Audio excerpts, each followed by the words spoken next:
The Sunday after Miss Bartlett's arrival was a glorious day, like most of the days of that year. In the Weald, autumn approached, breaking up the green monotony of summer, touching the parks with the gray bloom of mist, the beech trees with russet, the oak trees with gold. Up on the heights, battalions of black pines witnessed the change, themselves unchangeable. Either country was spanned by a cloudless sky, and in either arose the tinkle of church bells. The garden of Windy Corners was deserted except for a red book, which lay sunning itself upon the gravel path. From the house came incoherent sounds, as of females preparing for worship. "The men say they won't go. Well, I don't blame them," Minnie says. "Need she go?" "Tell her, no nonsense, Anne." "Mary. Hook me behind." "Dearest Lucia, may I trespass upon you for a pin?" For Miss Bartlett had announced that she at all events was one for church. The sun rose higher on its journey, guided, not by Phaeton, but by Apollo, competent, unswerving, divine. Its rays fell on the ladies whenever they advanced towards the bedroom windows, on Mr. Beebe down at Summer Street as he smiled over a letter from Miss Catherine Allen, on George Emerson cleaning his father's boots, and lastly, to complete the catalogue of memorable things, on the red book mentioned previously. The ladies move, Mr. Beebe moves, George moves, and movement may engender shadow. But this book lies motionless, to be caressed all the morning by the sun and to raise its cover slightly, as though acknowledging the caress. Presently Lucy steps out of the drawing-room window. Her new cerise dress has been a failure, and makes her look tawdry and wan. At her throat is a garnet brooch, on her finger a ring set with rubies, an engagement ring. Her eyes are bent to the Weald. She frowns a little, not in anger, but as a brave child frowns when he is trying not to cry. In all that expanse no human eye is looking at her, and she may frown unrebuked and measure the spaces that yet survive between Apollo and the western hills. "Lucy! Lucy! What's that book? Who's been taking a book out of the shelf and leaving it about to spoil?" "It's only the library book that Cecil's been reading." "But pick it up, and don't stand idling there like a flamingo." Lucy picked up the book and glanced at the title listlessly, Under a Loggia. She no longer read novels herself, devoting all her spare time to solid literature in the hope of catching Cecil up. It was dreadful how little she knew, and even when she thought she knew a thing, like the Italian painters, she found she had forgotten it. Only this morning she had confused Francesco Francia with Piero della Francesca, and Cecil had said, "What? You aren't forgetting your Italy already?" And this too had lent anxiety to her eyes when she saluted the dear view and the dear garden in the foreground, and above them, scarcely conceivable elsewhere, the dear sun. "Lucy, have you a sixpence for Minnie and a shilling for yourself?" She hastened in to her mother, who was rapidly working herself into a Sunday fluster. "It's a special collection, I forget what for." "I do beg, no vulgar clinking in the plate with halfpennies. See that Minnie has a nice bright sixpence." "Where is the child?" "Minnie. That book's all warped." "Gracious, how plain you look." "Put it under the atlas to press." "Minnie." "Oh, Mrs. Honeychurch, from the upper regions." "Minnie, don't be late. Here comes the horse. It was always the horse, never the carriage." "Where's Charlotte?" "Run up and hurry her." "Why is she so long?" "She had nothing to do." "She never brings anything but blouses." "Poor Charlotte, how I do detest blouses." "Minnie." Paganism is infectious, more infectious than diphtheria or piety, and the rector's niece was taken to church protesting. As usual, she didn't see why. Why shouldn't she sit in the sun with the young men? The young men, who had now appeared, mocked her with ungenerous words. Mrs. Honeychurch defended orthodoxy, and in the midst of the confusion Miss Bartlett, dressed in the very height of the fashion, came strolling down the stairs. Dear Marion, I am very sorry, but I have no small change, nothing but sovereigns and half-crowns. Could anyone give me? Yes, easily. Jump in. Gracious me, how smart you look. What a lovely frock. You put us all to shame. If I did not wear my best rags and tatters now, when should I wear them? Said Miss Bartlett reproachfully. She got into the Victoria and placed herself with her back to the horse. The necessary roar ensued, and then they drove off. Goodbye. Be good, called out Cecil. Lucy bit her lip, for the tone was sneering. On the subject of church and so on, they had had rather an unsatisfactory conversation. He had said that people ought to overhaul themselves, and she did not want to overhaul herself. She did not know it was done. Honest orthodoxy Cecil respected, but he always assumed that honesty is the result of a spiritual crisis. He could not imagine it as a natural birthright, that might grow heavenward like flowers. All that he said on this subject pained her, though he exuded tolerance from every pore. Somehow the Emersons were different. She saw the Emersons after church. There was a line of carriages down the road, and the Honeychurch vehicle happened to be opposite Sissy Villa. To save time, they walked over the green to it, and found father and son smoking in the garden. Introduce me, said her mother. Unless the young man considers that he knows me already. He probably did, but Lucy ignored the sacred lake and introduced them formally. Old Mr. Emerson claimed her with much warmth, and said how glad he was that she was going to be married. She said yes, she was glad too, and then, as Miss Bartlett and Minnie were lingering behind with Mr. Beebe, she turned the conversation to a less disturbing topic, and asked him how he liked his new house. Very much, he replied, but there was a note of offense in his voice. She had never known him offended before. He added, we find, though, that the Miss Allens were coming, and that we have turned them out. Women mind such a thing. I am very much upset about it. I believe that there was some misunderstanding, said Mrs. Honeychurch uneasily. Our landlord was told that we should be a different type of person, said George, who seemed disposed to carry the matter further. He thought we should be artistic. He is disappointed. And I wonder whether we ought to write to the Miss Allens and offer to give it up. What do you think? He appealed to Lucy. Oh, stop now, you have come, said Lucy lightly. She must avoid censuring Cecil. For it was on Cecil that the little episode turned, though his name was never mentioned. So George says. He says that the Miss Allens must go to the wall. Yet it does seem so unkind. There is only a certain amount of kindness in the world, said George, watching the sunlight flash on the panels of the passing carriages. Yes, exclaimed Mrs. Honeychurch. That's exactly what I say. Why all this twiddling and twaddling over two Miss Allens? There is a certain amount of kindness, just as there is a certain amount of light, he continued in measured tones. We cast a shadow on something wherever we stand, and it is no good moving from place to save things, because the shadow always follows. Choose a place where you won't do harm, yes, choose a place where you won't do very much harm, and stand in it for all you are worth, facing the sunshine. Oh, Mr. Emerson, I see you're clever. Eh? I see you're going to be clever. I hope you didn't go behaving like that to poor Freddie. George's eyes laughed, and Lucy suspected that he and her mother would get on rather well. No, I didn't, he said.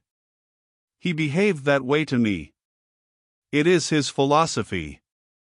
Only he starts life with it, and I have tried the note of interrogation first. What do you mean? No, never mind what you mean.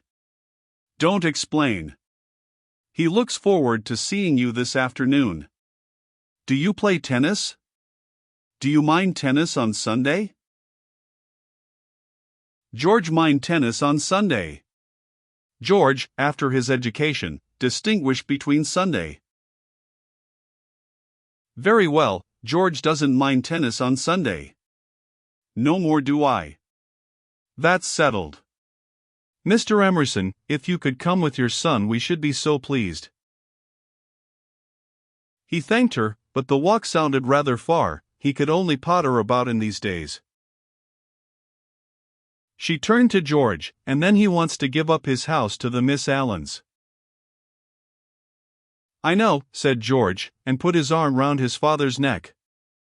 The kindness that Mr. Beebe and Lucy had always known to exist in him came out suddenly, like sunlight touching a vast landscape, a touch of the morning sun. She remembered that in all his perversities he had never spoken against affection. Miss Bartlett approached. You know our cousin, Miss Bartlett, said Mrs. Honeychurch pleasantly. You met her with my daughter in Florence. Yes, indeed, said the old man, and made as if he would come out of the garden to meet the lady. Miss Bartlett promptly got into the victoria. Thus entrenched, she emitted a formal bow. It was the pension Bertolini again, the dining table with the decanters of water and wine. It was the old battle of the room with the view. George did not respond to the bow. Like any boy, he blushed and was ashamed. He knew that the chaperone remembered. He said, I'll come up to tennis if I can manage it, and went into the house.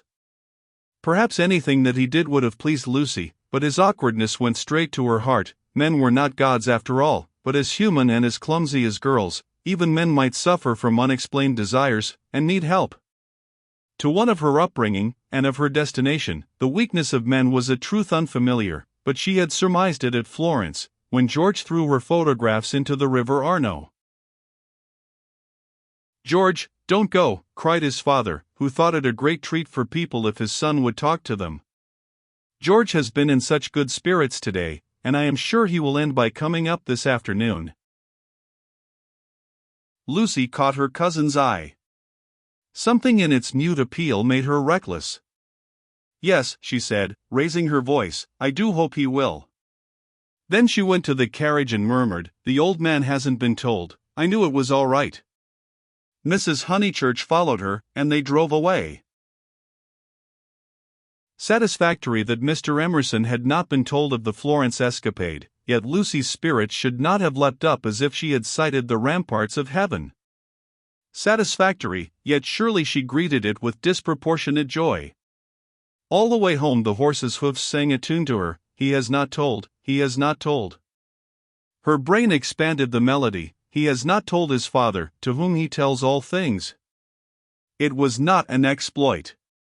He did not laugh at me when I had gone. She raised her hand to her cheek. He does not love me. No.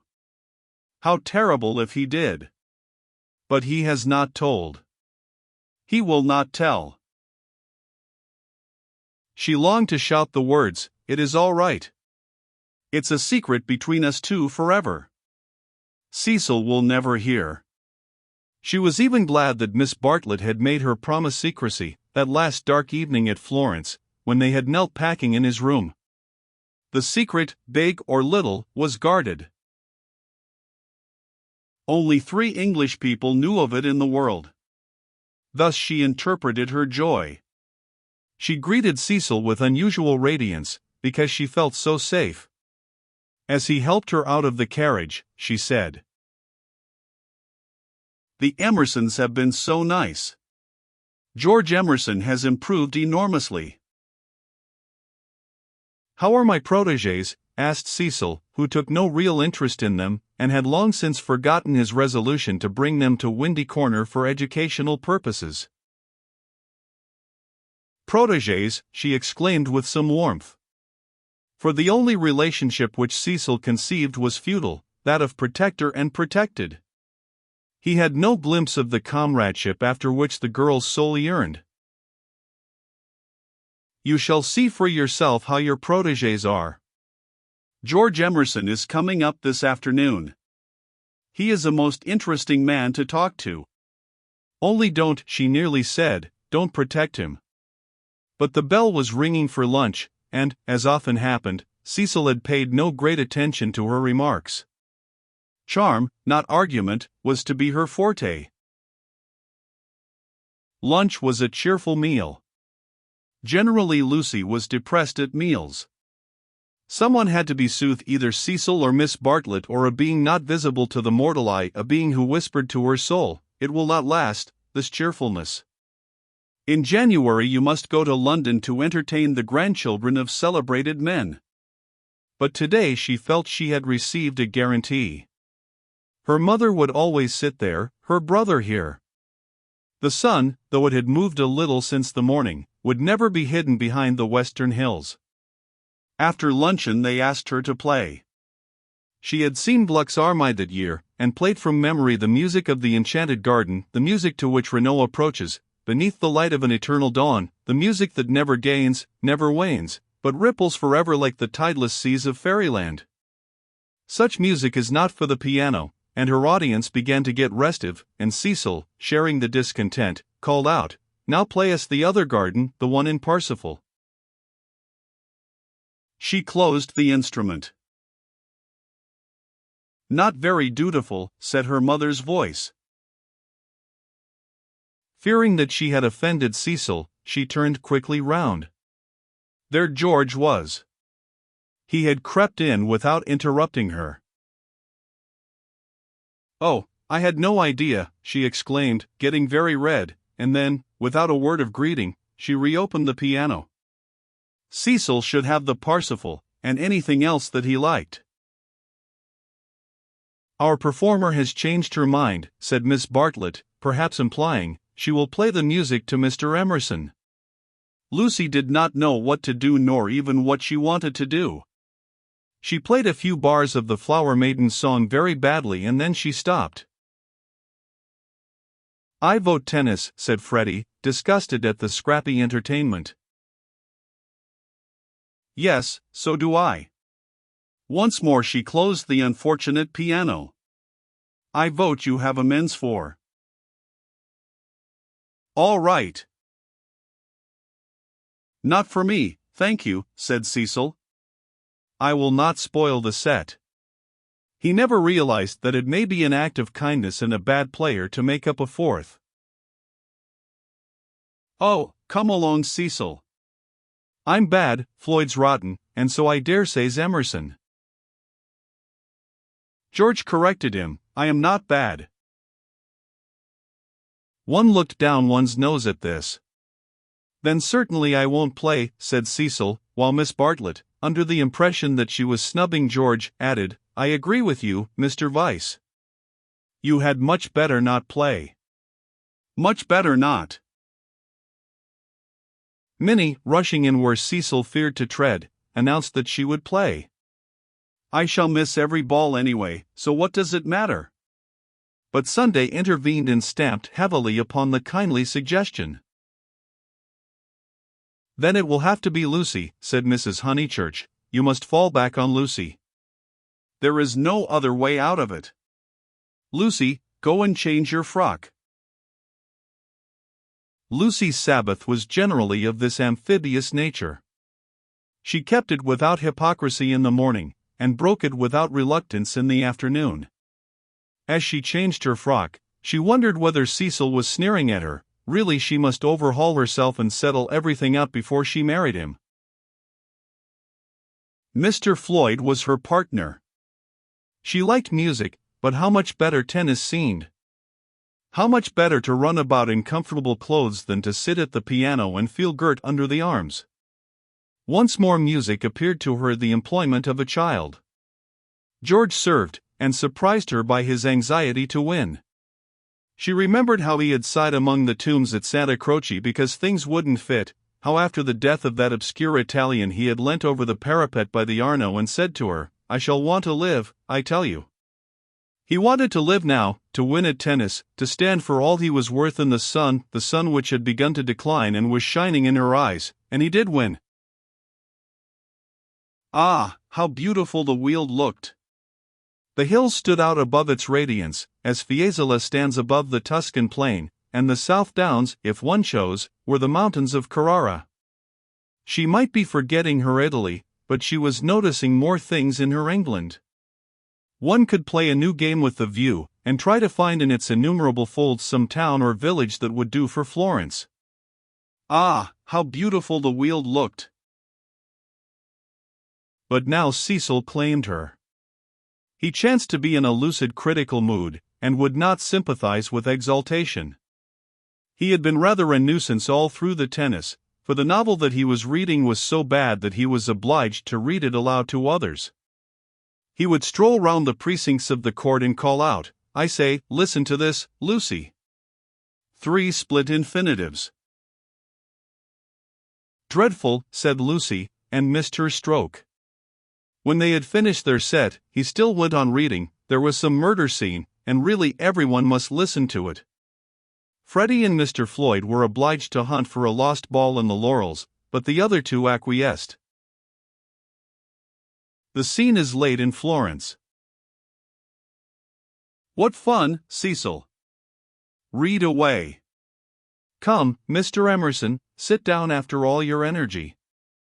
She had forgiven George, as she put it, and she made a point of being pleasant to him. He jumped over the net and sat down at her feet asking, "You, and are you tired?" "Of course I'm not." "Do you mind being beaten?" She was going to answer, no, when it struck her that she did mind, so she answered, yes. She added merrily, "I don't see you're such a splendid player, though." "The light was behind you, and it was in my eyes." "I never said I was." "Why, you did." "You didn't attend." "You said, oh, don't go in for accuracy at this house." "We all exaggerate, and we get very angry with people who don't." The scene is laid in Florence, repeated Cecil, with an upward note. Lucy recollected herself. Sunset. Leonora was speeding. Lucy interrupted. Leonora? Is Leonora the heroine? Who's the book by? Joseph Emery Prank. Sunset. Leonora speeding across the square. Pray the saints she might not arrive too late. Sunset, the sunset of Italy. Under Orcagna's loggia, the Loggia de Lanzi, as we sometimes call it now. Lucy burst into laughter. Joseph Emery Prank, indeed. Why, it's Miss Lavish. It's Miss Lavish's novel, and she's publishing it under somebody else's name. Who may Miss Lavish be? Oh, a dreadful person, Mr. Emerson. You remember Miss Lavish? Excited by her pleasant afternoon, she clapped her hands. George looked up. Of course I do. I saw her the day I arrived at Summer Street. It was she who told me that you lived here. Weren't you pleased? She meant to see Miss Lavish, but when he bent down to the grass without replying, it struck her that she could mean something else. She watched his head, which was almost resting against her knee, and she thought that the ears were reddening. No wonder the novel's bad, she added. I never liked Miss Lavish. But I suppose one ought to read it as one's met her. All modern books are bad, said Cecil, who was annoyed at her inattention, and vented his annoyance on literature. Everyone writes for money in these days. Oh, Cecil. It is so. I will inflict Joseph Emery Prank on you no longer. Cecil, this afternoon seemed such a twittering sparrow. The ups and downs in his voice were noticeable, but they did not affect her. She had dwelt amongst melody and movement, and her nerves refused to answer to the clang of his. Leaving him to be annoyed, she gazed at the black head again. She did not want to stroke it, but she saw herself wanting to stroke it. The sensation was curious. "How do you like this view of ours, Mr. Emerson?" "I never notice much difference in views." "What do you mean?" "Because they're all alike. Because all that matters in them is distance and air." Said Cecil, uncertain whether the remark was striking or not. "My father," he looked up at her, and he was a little flushed, "says that there is only one perfect view, the view of the sky straight over our heads, and that all these views on earth are but bungled copies of it." "I expect your father has been reading Dante," said Cecil, fingering the novel, which alone permitted him to lead the conversation.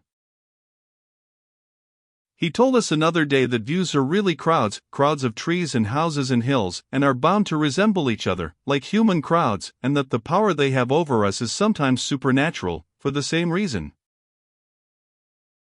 Lucy's lips parted. "For a crowd is more than the people who make it up. Something gets added to it, no one knows how, just as something has got added to those hills." He pointed with his racket to the South Downs. "What a splendid idea," she murmured. "I shall enjoy hearing your father talk again. I'm so sorry he's not so well." "No, he isn't well. There's an absurd account of a view in this book," said Cecil. "Also that men fall into two classes, those who forget views and those who remember them, even in small rooms." "Mr. Emerson, have you any brothers or sisters?" "None." "Why?" "You spoke of U.S." "My mother, I was meaning." Cecil closed the novel with a bang. "Oh, Cecil, how you made me jump. I will inflict Joseph Emery prank on you no longer. I can just remember us all three going into the country for the day and seeing as far as Hindhead. It is the first thing that I remember." Cecil got up. The man was ill-bred, he hadn't put on his coat after tennis, he didn't do. He would have strolled away if Lucy had not stopped him. "Cecil, do read the thing about the view." "Not while Mr. Emerson is here to entertain us." "No, read away. I think nothing's funnier than to hear silly things read out loud. If Mr. Emerson thinks us frivolous, he can go." This struck Cecil as subtle, and pleased him. It put their visitor in the position of a prig. Somewhat mollified, he sat down again. "Mr. Emerson, go and find tennis balls." She opened the book. Cecil must have his reading and anything else that he liked. But her attention wandered to George's mother, who, according to Mr. Eager, had been murdered in the sight of God and, according to her son, had seen as far as Hindhead. "Am I really to go?" asked George. "No, of course not really," she answered. "Chapter 2, said Cecil, yawning. "Find me Chapter 2, if it isn't bothering you." Chapter 2 was found, and she glanced at its opening sentences. She thought she had gone mad. "Here, hand me the book." She heard her voice saying, "It isn't worth reading, it's too silly to read, I never saw such rubbish, it oughtn't to be allowed to be printed." He took the book from her. Leonora, he read, sat pensive and alone. Before her lay the rich champaign of Tuscany, dotted over with many a smiling village. The season was spring. Miss Lavish knew, somehow, and had printed the past in draggled prose, for Cecil to read and for George to hear. A golden haze, he read. He read, afar off the towers of Florence, while the bank on which she sat was carpeted with violets. All unobserved Antonio stole up behind her. Lest Cecil should see her face, she turned to George and saw his face. He read. There came from his lips no wordy protestation such as formal lovers use. No eloquence was his, nor did he suffer from the lack of it. He simply enfolded her in his manly arms. "This isn't the passage I wanted," he informed them. "There is another much funnier, further on." He turned over the leaves. "Should we go in to tea?" said Lucy, whose voice remained steady. She led the way up the garden, Cecil following her, George last. She thought a disaster was averted. But when they entered the shrubbery it came.